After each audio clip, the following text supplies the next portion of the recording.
Hello बच्चों, तो कैसे हो आप लोग। उम्मीद करते हैं कि ईश्वर की कृपा से आप सभी लोग अच्छे होंगे।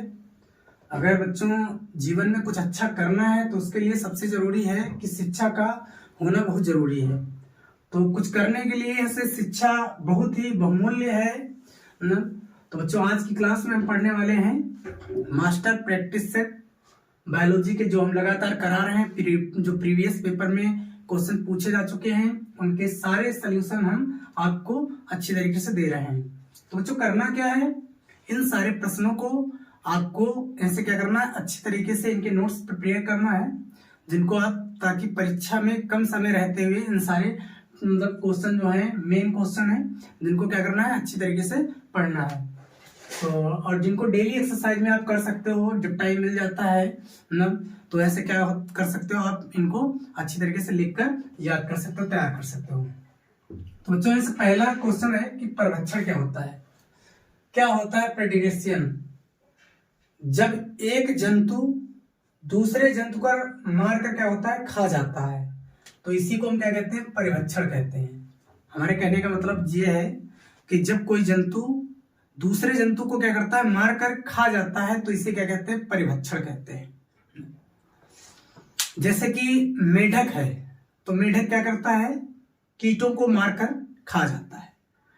तो मेढक के द्वारा कीट क्या किया गया, खाया गया, तो ये क्रिया क्या कहलाती है, परिभक्षण कहलाती है। इसी को हम क्या कहते हैं, मतलब परिभक्षण कहते हैं।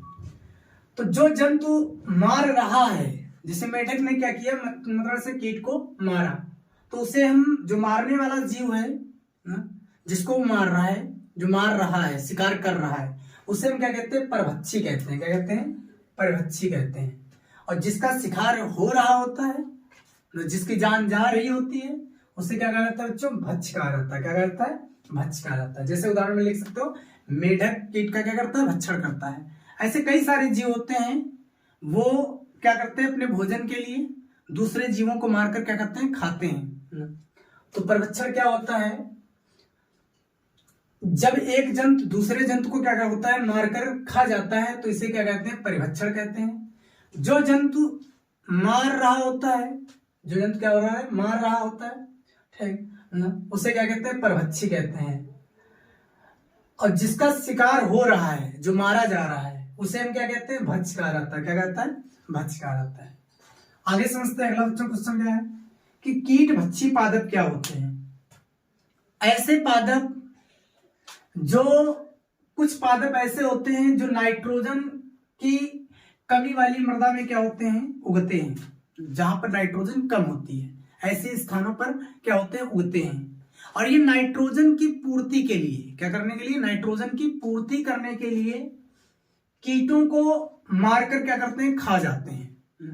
तो हमारे कहने का मतलब कुछ पादप हैं जो नाइट्रोजन की मतलब कमी वाले स्थानों पर क्या होते हैं, मृदा में उगते हैं। और नाइट्रोजन की, इस नाइट्रोजन की जो कमी है, इसको पूरा करने के लिए वो क्या करते हैं, मतलब कीटों का भक्षण करते हैं या कीटों को मारकर खा जाते हैं। तो इसे ऐसे पादपों को क्या कहते हैं, कीट भक्षी पादप कहते हैं। क्या कहते हैं, कीट भक्षी पादप कहते हैं। तो बच्चों पूछा जाता है अक्सर एग्जाम में कि किन्हीं दो कीट भक्षी पादपों के नाम बताइए। तो कीट भक्षी पादप में क्या लिखेंगे, लिख सकते हो, एक जैसे होता है ड्रोसेरा। क्या होता है, लिख सकते हो ड्रोसेरा। और होता है नेफेंथीज, होता है यूट्रेकुलेरिया। यूट्रेकुलेरिया पादप।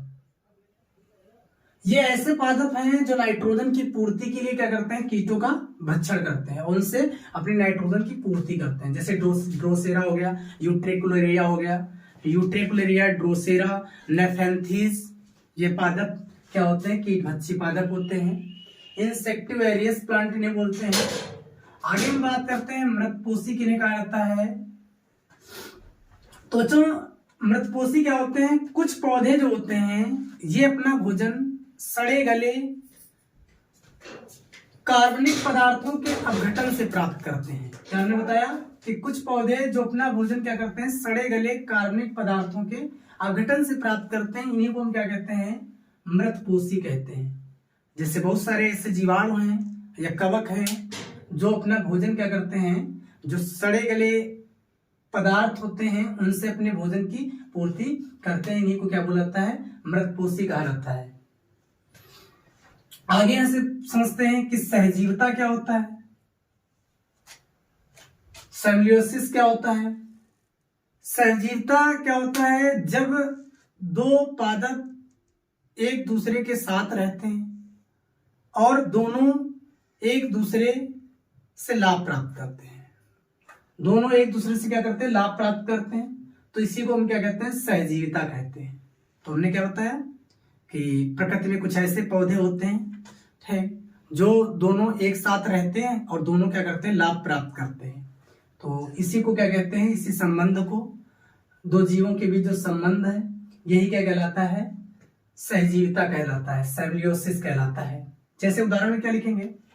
कवक तथा शैवाल, शैवाल जैसे लाइकेन, दलहनी पौधों की ग्रंथिकाओं में जो राइजोबियम पाया जाता है या लेग्यूमिनोसेरम जीवाणु होते हैं, ये क्या होते हैं? सहजीविता को दर्शाते हैं। किसको?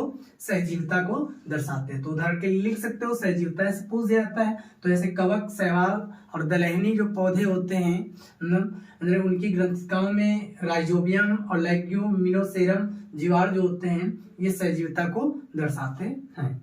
आगे समझते हैं बच्चों कि समष्टि क्या होता है, पॉपुलेशन क्या होता है। किसी क्षेत्र विशेष में जो रहने वाले जीव होते हैं उनकी जो संख्या होती है उसी को हम क्या कहते हैं? समष्टि कहते हैं, पॉपुलेशन कहा जाता है। किसी क्षेत्र विशेष में जो रहने वाले समस्त जीवों की जो संख्या होती है उसी को हम क्या कहते हैं? समष्टि कहते हैं, पॉपुलेशन कहते हैं। लिख सकते हैं अपनी कॉपी में कि एक ही समय में एक ही क्षेत्र में रहने वाले, एक ही समय में और एक ही मतलब क्षेत्र में रहने वाले एक ही जात के जीवों का जो समूह होता है उसी को हम क्या कहते हैं? समष्टि या फिर जनसंख्या कहते हैं। क्या कहते हैं? पॉपुलेशन कहते हैं। इससे बच्चों एक क्वेश्चन उठता है कि वृद्धि वक्र क्या होता है, ग्रोथ कर्व क्या होता है। वृद्धि वक्र किसे कहा जाता है?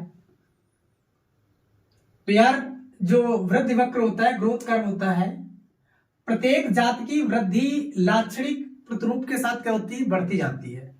प्रत्येक जो जाति होती है वो समय के साथ क्या होती जाती है? इंक्रीज होती जाती है, बढ़ती जाती है। तो कह सकते हो कि प्रत्येक जाति की वृद्धि लाक्षणिक प्रतिरूप के साथ क्या होती जाती है? बढ़ती जाती रहे। इसी लाक्षणिक जो प्रतिरूप होता है, इसी को हम क्या कहते हैं? वृद्धि वक्र कहते हैं, ग्रोथ कर्व कहा जाता है। क्या कहा जाता है? ग्रोथ कर्व कहा जाता है। आगे समझते बच्चों, कुछ एमसीक्यू टाइप के क्वेश्चन दिए हैं। ये बच्चों प्रैक्टिस सेट ऐसे हैं जिनको आप अगर अभ्यास कर लेते हो तो आगे आपको इतनी ज्यादा मेहनत नहीं करनी पड़ेगी। आपको हम समय के साथ सारे नोट्स भी प्रोवाइड कराएंगे, सारी जो क्लासेस हैं उनके सारे जो लॉन्ग क्वेश्चन हैं उनको भी आपको ऐसे आपके सामने लेकर आएंगे, उनका अच्छे तरीके से सोल्यूशन लेकर आएंगे। इसके साथ साथ अभी थोड़ा समय नहीं मिल पा रहा है, समय जैसे ही मिलता है हम सारी क्लासें यहाँ से, वो चाहे फिजिक्स की हो चाहे केमिस्ट्री की हो, सारी आपको प्रोवाइड कराएंगे अच्छे नोट्स के साथ।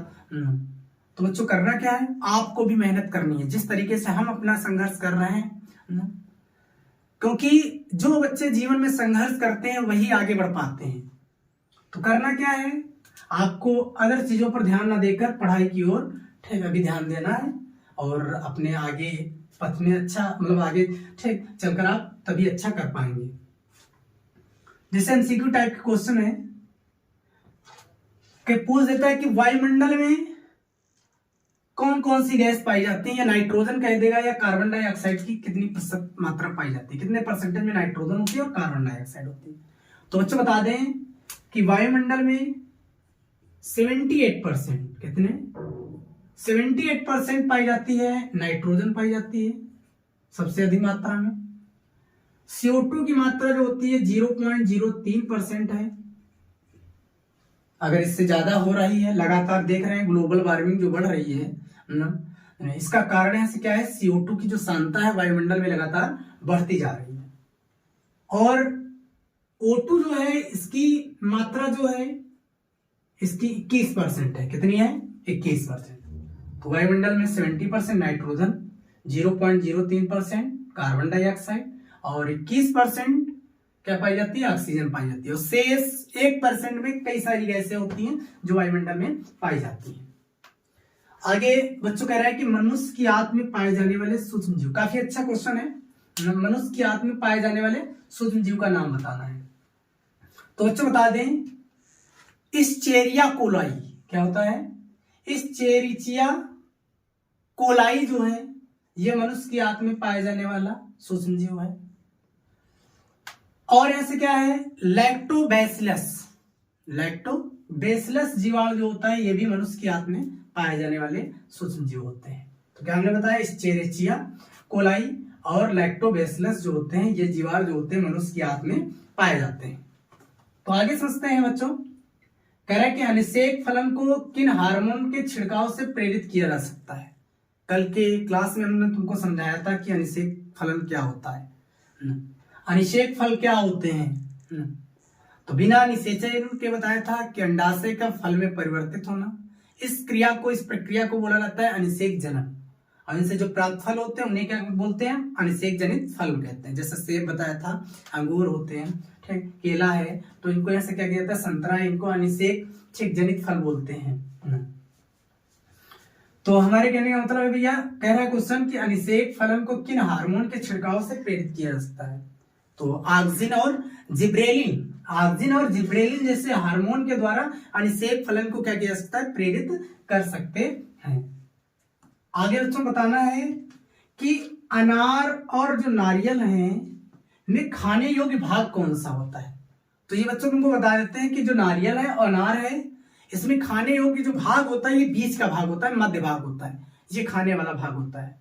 और तुमको कमेंट सेक्शन में बताना है कि वो कौन सा भाग है जो खाने योग्य होता है। ये तो हमने बता दिया कि बीच का भाग होता है खाने योग्य, लेकिन तुमको बताना है कि नारियल में खाने योग्य भाग कौन सा होता है, मतलब, और जो ऐसे नारियल में बीच में पानी जैसा पानी होता है वो क्या होता है, समझेंगे। तो अनार और नारियल में बताना है कि खाने योग्य भाग होता क्या है। कमेंट सेक्शन में बताओगे आप लोग क्या है।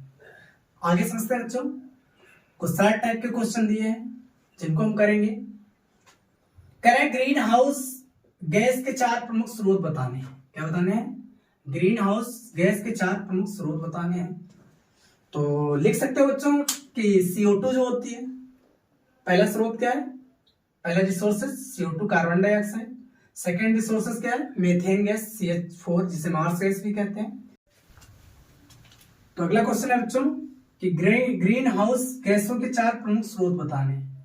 तो पहले हम आपको बताते हैं कि ग्रीन हाउस गैसें कौन कौन सी होती हैं।